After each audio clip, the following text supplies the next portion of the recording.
Um outro assunto, o governador do Rio de Janeiro, Cláudio Castro, avalia nomear Eduardo Bolsonaro como secretário. A medida é uma forma do deputado federal manter o mandato na Câmara dos Deputados. De acordo com fontes próximas ao governador, Castro e seu entorno fizeram consultas informais a interlocutores que tem no Supremo Tribunal Federal para saber como a Justiça reagiria a uma nomeação de Eduardo. A resposta que receberam é que a ideia não seria bem recebida pelos ministros da Corte. Chamar o Cristiano Beraldo nessa? É curiosa essa notícia, né? Interlocutores de Castro conversaram com figuras que transitam entre os gabinetes dos ministros da Suprema Corte para saber como uma nomeação iria reverberar. E a informação que eles tiveram parece que eles não iriam gostar de uma nomeação. Mas espera aí, o que o Supremo tem a ver com isso, Beraldo? Não é a prerrogativa do governador nomear quem ele bem entende? Depende do quanto... Vou pedir para você recomeçar, por favor, por causa do seu áudio. Vai lá. Não, eu estava dizendo que depende, porque depende o quanto o governador está exposto ao judiciário. E no caso de Cláudio Castro, ele tem as suas pendências no judiciário. O Estado do Rio está aí buscando confirmar sua viabilidade financeira, fiscal, através de acordos que dependem das bênçãos do judiciário. Então, há ali uma relação de dependência, de cautela, para dizer o mínimo. Agora, eu vou dizer uma coisa, Caniato. De todas as alternativas que foram colocadas na mesa, falou-se de Jorginho Melo, se não me engano, falou-se também de Ronaldo Caiado ontem, agora trazem Cláudio Castro. Quem mais poderia se beneficiar de um interlocutor em Washington, curiosamente, é Cláudio Castro. Cláudio Castro tem um problema gravíssimo. A maior parte dos fuzis que chegam no estado do Rio vêm contrabandeados do Paraguai depois de serem fornecidos pelos Estados Unidos às forças de segurança do Paraguai. E este é um problema que afeta diretamente a segurança do estado do Rio de Janeiro e que o governador Cláudio Castro não está tendo a interlocução adequada para resolver. Ter alguém influente no Congresso americano, que tenha relação dentro da Casa Branca, poderia ser de grande valia para um efetivo combate ao crime no Rio de Janeiro.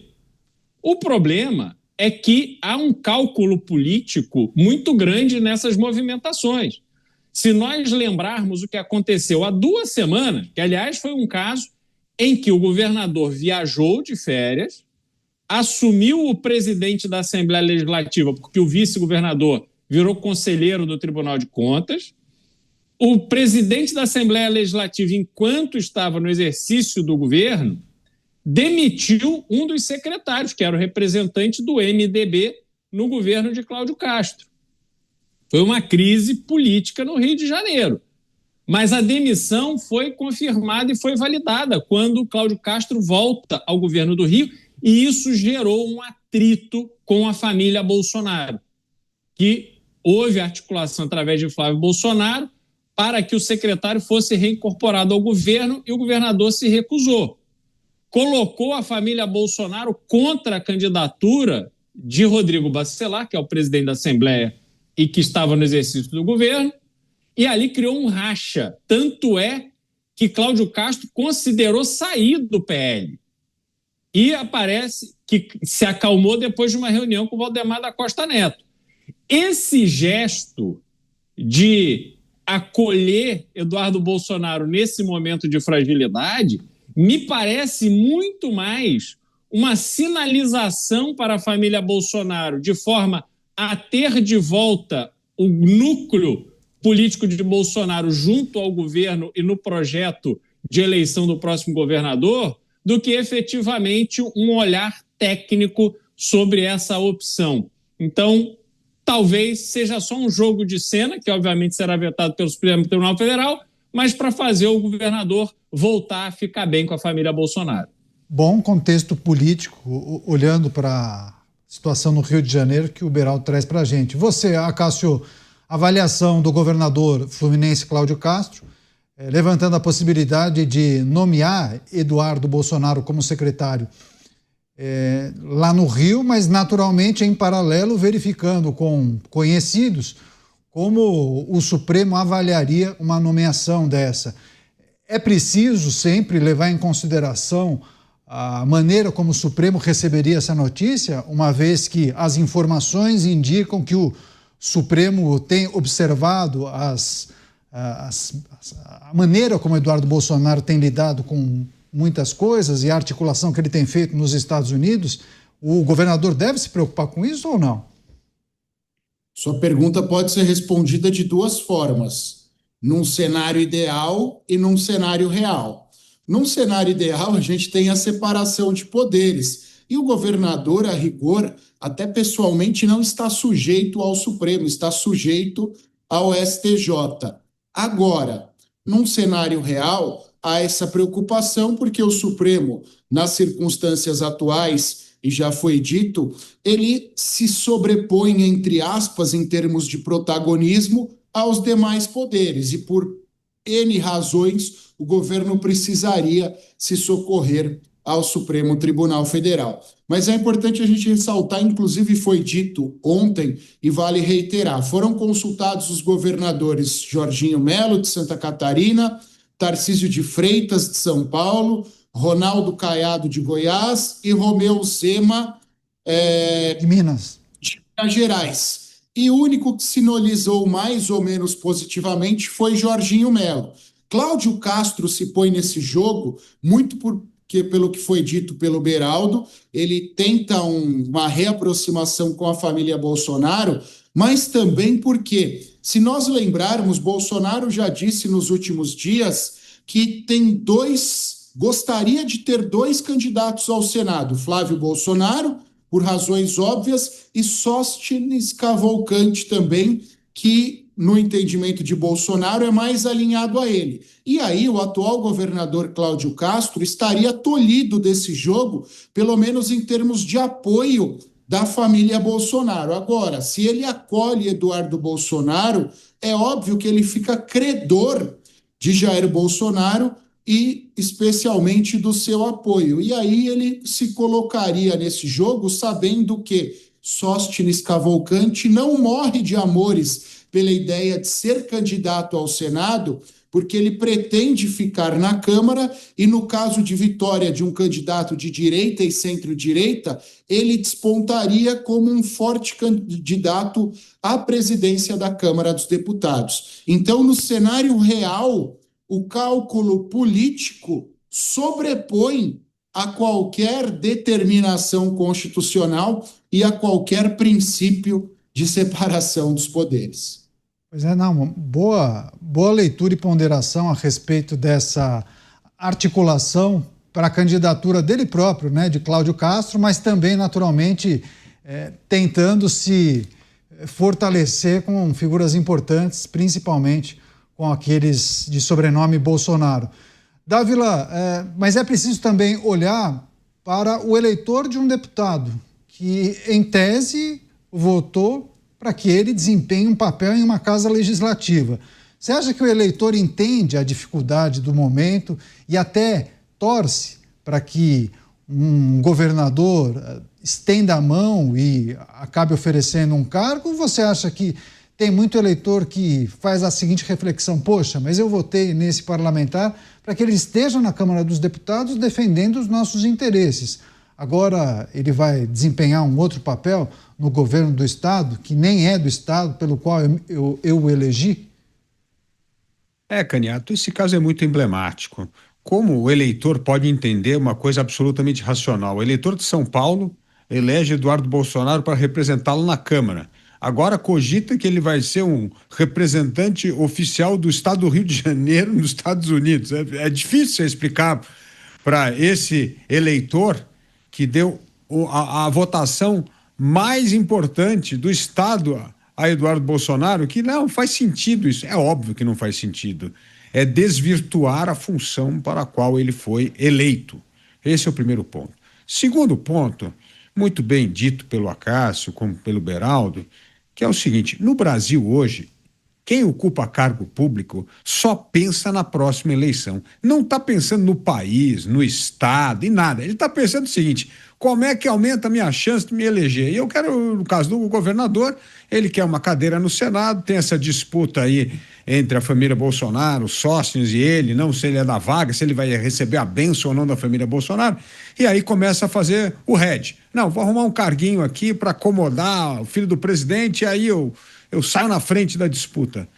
Agora, ele é governador do estado que mais precisa de governador, um estado que vive uma situação dramática em 2 campos. Primeiro, no campo financeiro, é um dos piores estados do Brasil na questão de responsabilidade fiscal. O Rio de Janeiro é um desastre nessa área, e é um desastre na segurança pública. Então, em vez do governador estar tratando desses problemas que afetam a vida da população do Rio de Janeiro, não, está pensando como é que melhora a margem competitiva dele para 2026 para o cara que ele deseja disputar a eleição. É um negócio absurdo. E aí eu vou dar um exemplo. O Rio de Janeiro e o Espírito Santo estavam numa situação financeira dramática e parecida em 2015. Aí o que acontece em 2015? 2005 a 2019, até foram 2 mandatos, inclusive. Elege-se lá Paulo Artung no Espírito Santo e faz o trabalho de casa, arruma as finanças do estado. Hoje, o Espírito Santo é o melhor estado no Brasil no quesito de responsabilidade fiscal. Melhor estado do Brasil. E o Rio de Janeiro é um dos piores. Por quê? Porque só teve governador que negligenciou o esforço que precisa fazer para sanar as finanças públicas do estado. E sem finança pública sanada, como é que você vai investir em segurança pública? Como é que vai investir em infraestrutura e outras coisas que faltam no Rio de Janeiro? Então, em vez de o governador se dedicar às questões prioritárias do Rio de Janeiro, segurança pública e a questão fiscal, está aí pensando em aumentar o seu hedge, a sua vantagem competitiva para a sua eleição em 2026. O povo está em segundo plano nesse projeto. Pois é, o Beraldo, há pouco, a gente está naturalmente se debruçando sobre essas questões que envolvem Eduardo Bolsonaro, mas também o Acaso fez uma leitura sobre a possibilidade de Cláudio Castro tentar fechar um bom número de apoios e apoios consistentes para viabilizar sua candidatura ao Senado Federal. E mais cedo, né, Beraldo, você trouxe aquele questionamento, quase uma cobrança dos nossos congressistas a respeito de medidas que poderiam servir de freio de arrumação ou talvez um processo que pudesse colocar figuras que representam instituições nos seus devidos lugares. A gente tem observado algumas manifestações de congressistas, especialmente de senadores, que entendem que é preciso colocar em votação projetos que tratem de questões que envolvem integrantes da justiça brasileira.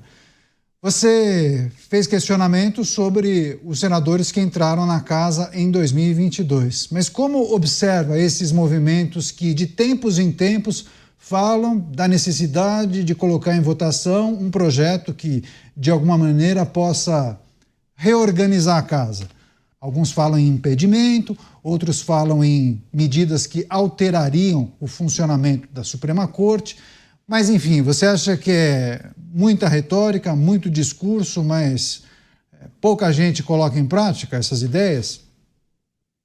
Renato, o que falta não é legislação. O que falta é coragem e vergonha na cara. Porque não estou falando de uma atuação porque é oposição, porque é situação. Ali existe uma obrigação dos senadores de atuarem como fiscais do Supremo Tribunal Federal. O ministro não pode tudo. O ministro tem que atuar conforme está estabelecido na Constituição. E se assim não o fizer, cabe aos senadores, ao Senado Federal, tomar as medidas necessárias.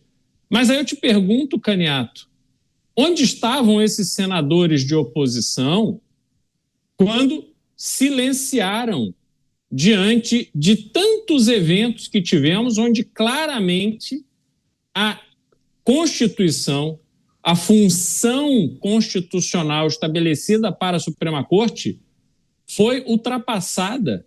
Eu não estou falando só do caso de Bolsonaro, não.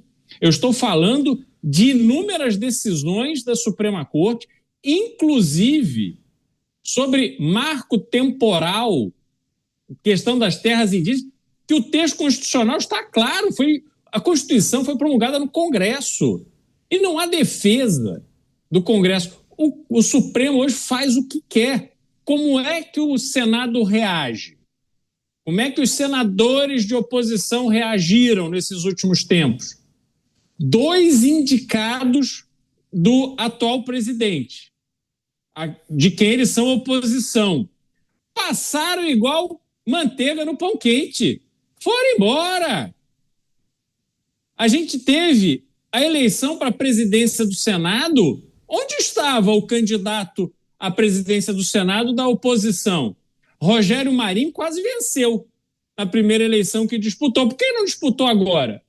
Por que fizeram este grande acordo para apoiar Davi Alcolumbre, que nunca deu demonstrações de que é parte deste grupo político? Ao contrário, sempre que pôde, humilhou Jair Bolsonaro enquanto este estava na presidência da República.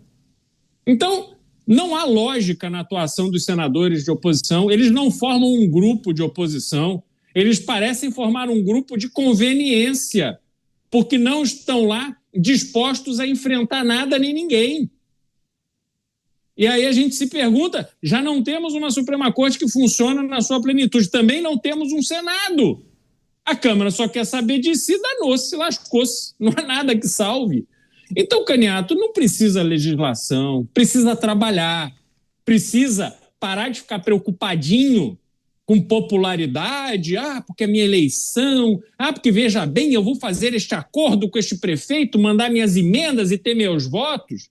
Precisa parar com essa política de pé de chinelo, medíocre, individualista, que não cabe no Brasil, que tem tantos desafios como temos hoje. E precisamos ter ali grandes tribunos, grandes parlamentares que vão para o enfrentamento. Veja o que aconteceu no Brasil em momentos de grande enfrentamento da oposição ao governo de ocasião. Getúlio Vargas se matou porque não aguentou a pressão da oposição feita a ele na Câmara. João Goulart fugiu da presidência da República porque não aguentou a pressão feita contra ele no Parlamento brasileiro. Grandes nomes do parlamento que salvaram o Brasil das garras do comunismo, mas que hoje nem de perto têm o seu trabalho honrado pelos parlamentares que aí estão. Então, meus amigos, precisamos decidir. É suficiente fazer videozinho indignado? É suficiente ficar aí todo desaforado, dando entrevista, lacrando?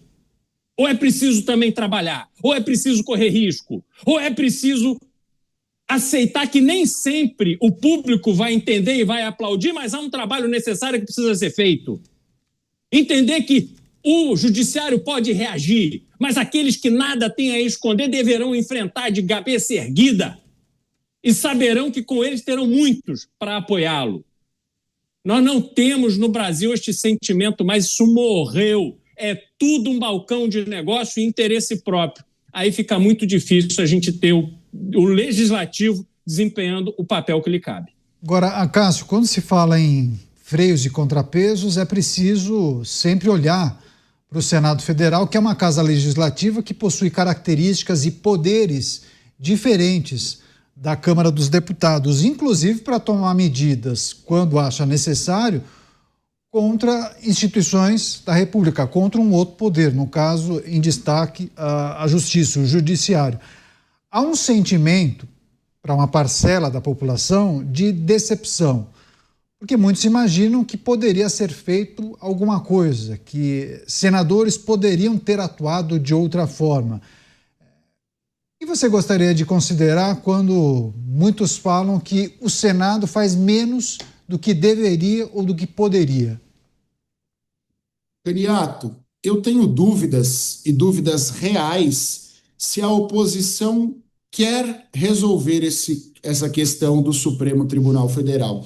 E por que eu digo que eu tenho dúvidas reais? A oposição fala em eleger senadores para empichar ministros do Supremo, a oposição fala em fazer emendas constitucionais para que os ministros supremos deixem de ter parte dos seus poderes, e ao fim e ao cabo, uma medida simples, cujo o quórum de aprovação é simples, em uma das casas, já tiraria muitos poderes dos ministros do Supremo Tribunal Federal, que é a inserção no Código de Processo Civil da vedação às decisões monocráticas e a limitação temporal das decisões monocráticas.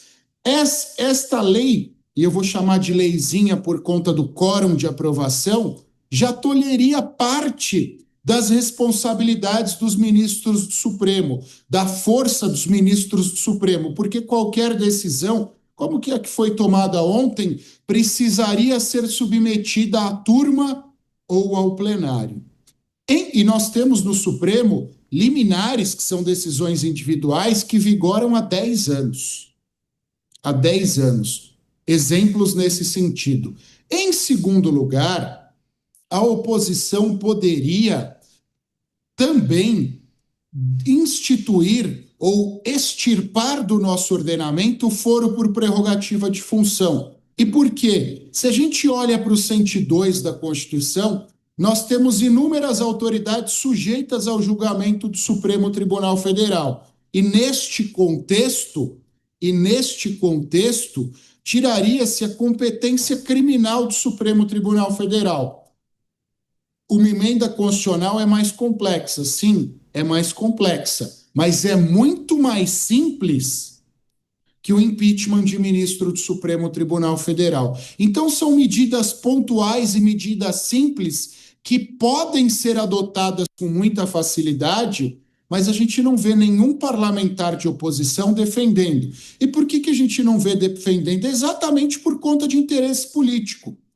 É eleitoralmente importante alguém dizer, olha, a gente precisa eleger senadores de direita para empichar os ministros. E aí você cria uma expectativa na população que leva a população a votar nessas pessoas, quando, na verdade, na cadeira que elas já estão, na cadeira de deputado, ela poderia apresentar uma PEC ou uma proposta de legislação que mudaria já essa perspectiva. E eu acho que isso é parte do problema que a gente vive no Brasil hoje. O Dávila bem disse, os representantes políticos brasileiros estão preocupados em si e muito pouco preocupados, ou quase nada preocupados com o povo. E aí eu não sei, realmente, seria até desonesto da minha parte se eu dissesse que eles não têm vontade. Se eles não têm vontade, talvez falte inteligência para isso. E eu não sei o que é mais grave. Um parlamentar que não sabe as suas prerrogativas legislativas ou um parlamentar que omite essas prerrogativas para se beneficiar eleitoralmente. E este não é um benefício do lado A ou do lado B, porque os dois lados usam isso. E talvez esse seja o mais grave. Pois é, mas, Dávila, só para a gente encerrar essa parte aqui, essa situação que envolve Eduardo Bolsonaro e Jair Bolsonaro tem mexido muito com integrantes da oposição. Inclusive, há um grupo de senadores que defende a necessidade de colocar em votação medidas que poderiam punir alguns integrantes da Justiça brasileira, integrantes da Suprema Corte. De que maneira você gostaria de refletir sobre um movimento que pode ser político, muito mais com um caráter de publicidade, do que propriamente de promover mudanças, porque há dúvida se haveria um número suficiente de votos para tomar determinada medida? Canhato, o problema é que nós sabemos que isso é para tentar tirar uma casquinha de vitória política, que não resolve o problema. O que resolve o problema é nós apresentarmos reformas, e aí a minha indignação com justamente compartilhada com a do Beraldo, com o Senado, essa inação do Senado. É uma coisa inacreditável. O Acácio deu essa pequena lista, e essa lista tem que ser justificada, que é reformas para resgatar o poder da Suprema Corte atuar como uma corte constitucional. Este é o ponto. Não é retaliação contra uma pessoa ou outra. Não é assim que a gente tem que pensar o país. Nós temos que pensar o país como fortalecer os pilares da instituição. É isso que nós temos que fazer.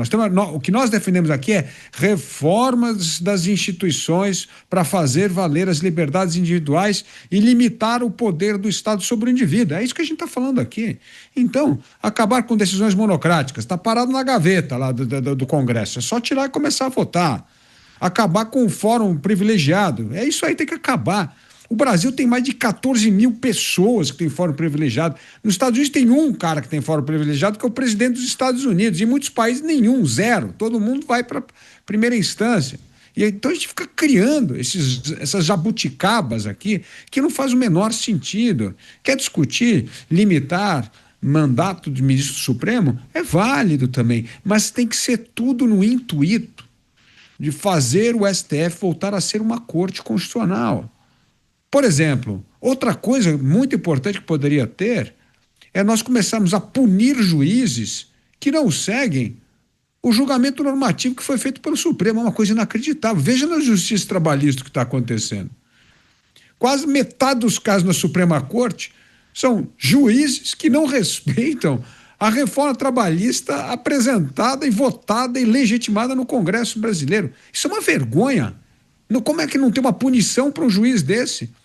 Custa dinheiro, acaba aumentando o custo das empresas, o caso acaba no Supremo, e o Supremo tem que falar assim, não, tem que cumprir a lei. Como é que ele faz um negócio desse, Canhato? Então, é um negócio inacreditável. Agora, por que acontece esse abuso de poder? Porque não tem punição. Então, nós precisamos começar a ter punição para juiz que não cumpre a lei, que não cumpre a Constituição, que não cumpre a vontade do Congresso. Aliás, foi um grupo de magistrados da Justiça do Trabalho que entrou questionando a constitucionalidade da reforma trabalhista. É um negócio assim que não dá para acreditar. É só um país que não tem custo nenhum acionar o Estado.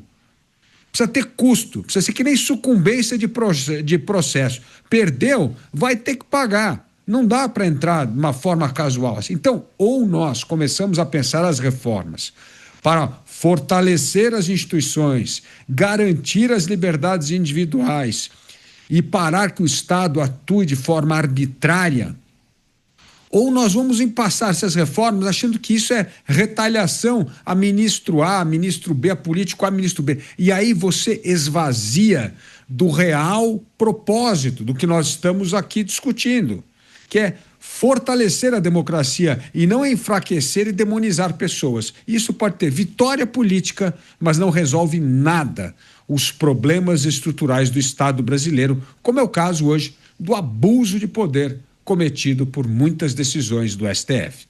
Programa Os Pingos nos Is, recebendo também as pessoas que gostam de nos acompanhar pelas emissoras de rádio, pelas ondas do rádio em todo o território nacional.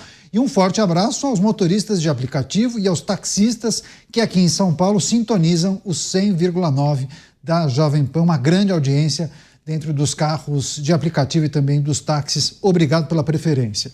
Agora, Dávila, várias perguntas aqui de pessoas que tratam dessa questão, né? Que há um grupo de parlamentares que defendem o impedimento do ministro A, do ministro B ou do ministro C. A gente não vai fulanizar aqui. Mas você acha que esse não é o caminho, só tiro curto para quem acabou de chegar. Então você não defende medidas que tratam de uma pessoa em especial, um impedimento de um ministro em especial.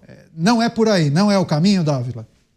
Não é, porque você vai ter mais 8 atuando nesse neoconstitucionalismo que a gente está discutindo, então não adianta nada. O que nós precisamos fazer é aprovar as reformas para que o Supremo volte a ser uma corte constitucional. É como fazer com que o Supremo não atropele mais os demais poderes, é para fazer com que esse ativismo do judiciário pare. É isso que nós temos que fazer, e não é tirando uma pessoa que isso vai parar. Então, não pode ter uma missão. O Brasil, por causa desse personalismo da política, nós achamos que remover uma pessoa resolve a questão institucional. Não resolve. É a questão da cultura que prevalece sobre a instituição. É isso que nós temos de reformar, Canhato. É uma ilusão achar que remover uma pessoa, tirar uma pessoa do jogo, resolve o problema. Não resolve. É um problema constitucional, é um problema de mudança de costumes, é um problema de aprovar reformas importantes para enquadrar o STF no seu devido quadradinho determinado pela Constituição, que é ser uma corte constitucional.